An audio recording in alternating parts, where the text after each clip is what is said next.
जय माता रानी। दोस्तों, नवरात्रि के चौथे दिन माता कूष्मांडा की पूजा की जाती है। इस वीडियो में माता कूष्मांडा की कथा, साथ ही साथ विशेष पूजन के नियम, मंत्र और किन चीज़ों का आपको भोग लगाना है, कौन से रंग के वस्त्र धारण करने हैं, संपूर्ण नियम जानकारी आपको इस वीडियो में प्राप्त होगी।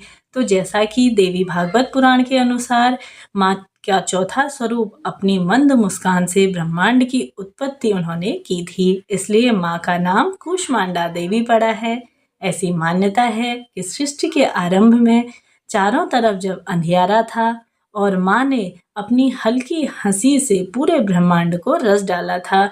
सूरज की तपिश को सहने की शक्ति माँ के अंदर है, तो इसी स्वरूप में माँ कूष्मांडा का स्वरूप बहुत ही दिव्य और अलौकिक है।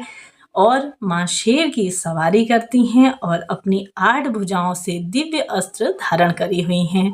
माँ कूष्मांडा ने अपनी 8 भुजाओं में कमंडल, कलश, कमल, सुदर्शन चक्र और साथ ही माँ का यह स्वरूप हमारे जीवन में शक्ति प्रदान करता है। ताकि चौथे स्वरूप का पूजन करने के लिए ब्रह्म मुहूर्त में स्नान आदि से निवृत्त होकर के माँ कूष्मांडा का व्रत करने का संकल्प लेना चाहिए। पूजा के स्थान को सबसे पहले गंगा जल से पवित्र कर लें। लकड़ी की चौकी हो जो भी, तो उसमें पीला कपड़ा बिछाकर माँ की प्रतिमा स्थापित करनी चाहिए। माँ कूष्मांडा का स्मरण करें।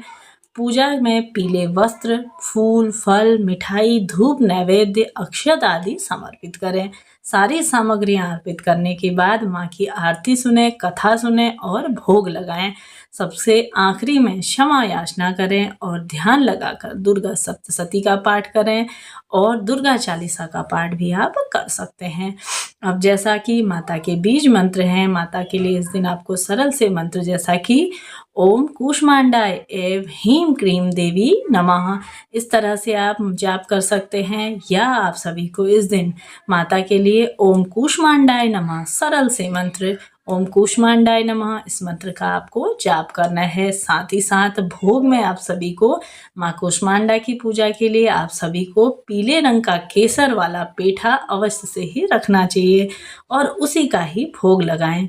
कुछ लोग माँ कूष्मांडा की पूजा में सचूरे जैसा कि सफ़ेद पेठे के फल की बलि भी चढ़ाते हैं। इसके साथ ही देवी को मालपुआ, बताशे इत्यादि अवश्य से ही चढ़ाने चाहिए।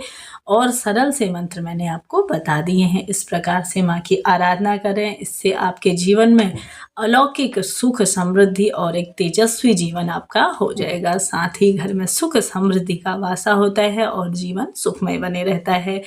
तो अब बात कर लेते हैं कि माता की कथा। तो कथा प्रारंभ करने से पहले माता के नाम का जयकारा अवश्य से लगाइए। बोलिए माँ जगत जननी की जय हो। जैसा कि पौराणिक कथाओं के अनुसार माँ कूष्मांडा का जन्म दैत्यों का संहार करने के लिए हुआ था। कूष्मांडा का अर्थ है कुम्हड़ा होता है। कुम्हड़ा तो कूष्मांड कहा जाता है, इसलिए माँ दुर्गा के चौथे स्वरूप का नाम कूष्मांडा रखा गया है। देवी माँ का वाहन सिंह है। जो भक्त नवरात्रि के चौथे दिन माँ कूष्मांडा की विधि विधान तरीके से पूजा करते हैं, उनके बल, यश, आयु, स्वास्थ्य की प्राप्ति होती है। माँ कूष्मांडा के लिए आप सभी को, जैसा कि देवी जिसके उदर में त्रिविध तापयुक्त संसार स्थित है, वह कूष्मांडा है। देवी कूष्मांडा इस चराचर जगत में अधिष्ठात्री हैं। जब सृष्टि की रचना नहीं थी तब उस समय चारों ओर अंधकार था। देवी कूष्मांडा जिनका मुखमंडल सदैव सूर्य की प्रभा से प्रदीप्त है, उस समय प्रकट हुई थी।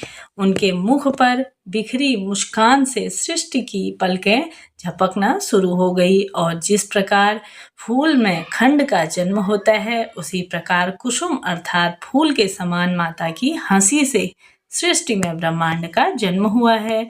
अतः यह देवी कूष्मांडा के रूप में विख्यात हुई है। इस देवी का निवास सूर्यमंडल के मध्य में है और यह सूर्यमंडल को अपने संकेत से नियंत्रित करती हैं। माँ कूष्मांडा के कूष्मांडा स्वरूप की पूजा आपको अवश्य से ही करनी चाहिए।